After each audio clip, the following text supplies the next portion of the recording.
হরে কৃষ্ণ। কেমন আছো বন্ধুরা? আশা করি সবাই খুব ভালো আছো। রথযাত্রার দিন মেছেদা ইস্কন মন্দিরে গিয়েছিলাম, সেখানের কিছু ভিডিও ফুটেজ। তো মেছেদা ইস্কন মন্দির কে কে গিয়েছো অবশ্যই কমেন্ট করে জানাবে, আর কে কোথায় থেকে এই ভিডিওটা দেখছো অবশ্যই কমেন্ট করবে। মেছেদা এটা পূর্ব মেদিনীপুর ডিস্ট্রিক্টের মধ্যে পড়ে। কোলাঘাট, তারপরে মেছেদায়।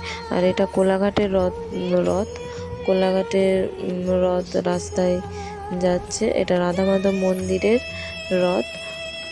এখানেও প্রচুর মানুষ এসেছে এবং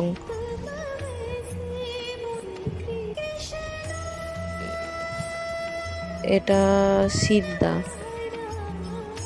মেছেদায় যাওয়ার পথে পরে সিদ্ধা, সেই সিদ্ধার রথ। আমরা আসার সময় ভিডিওটা নিয়েছি। ভিডিওটি এই পর্যন্ত। লাইক, কমেন্ট, শেয়ার এবং সাবস্ক্রাইব করতে ভুলবেন না।